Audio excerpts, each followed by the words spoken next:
C'est la première fois que ça arrive en Europe. Le gendarme de la concurrence en Italie a décidé d'ouvrir une enquête concernant 4 marques accusées d'avoir menti sur l'autonomie de leurs véhicules électriques. Il s'agit de BYD, Stellantis, Tesla et Volkswagen. On pourrait en rire car nos voisins transalpins sont particulièrement en retard dans l'électrique. Il se vend en Italie 4 fois moins de voitures à batterie que chez nous et le pays dirigé par Giorgia Meloni plaide ouvertement pour le maintien du moteur thermique en Europe. Que reproche-t-on à ces constructeurs ? Ils sont accusés d'avoir fourni sur leur site des informations parfois contradictoires sur l'autonomie en kilomètres de leurs véhicules électriques et ils n'ont pas précisé quels sont les facteurs qui pèsent sur le kilométrage maximum.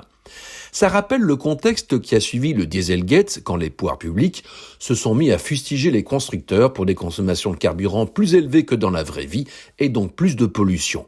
Cela a eu pour conséquence en Europe de faire changer le cycle d'homologation avec des résultats un peu plus cohérents puisque des tests sont menés aussi sur route. Ce cycle a pour nom le WLTP et c'est d'ailleurs lui qui s'applique aussi pour les voitures électriques. Mais là où ça se corse, c'est que bien évidemment les mesures ne tiennent pas compte du froid et du roulage sur autoroute. Or, ce sont 2 paramètres qui ont une influence très forte sur la consommation d'énergie et donc l'autonomie. Les constructeurs, qui font l'objet d'une enquête en Italie, ne font que respecter la loi, alors faut-il changer encore une fois le baromètre ?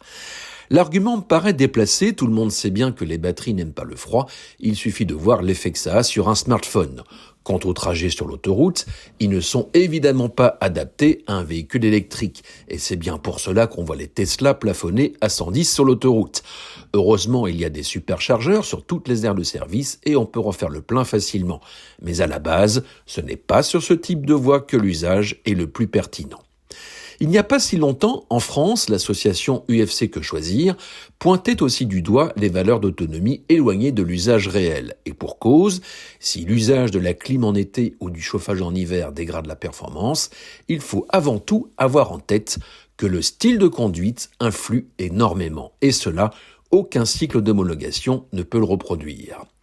Ce que nous dit cette polémique, c'est que le public s'attend à avoir les mêmes performances en électrique qu'avec une voiture thermique. Or, c'est faux.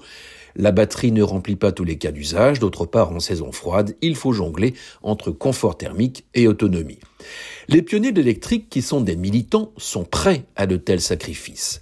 Mais le consommateur lambda, à qui on force la main, est plus exigeant. Et pour le convaincre, il va falloir arrêter de faire de la com et continuer à progresser pour se rapprocher de plus en plus de l'usage normal d'une automobile.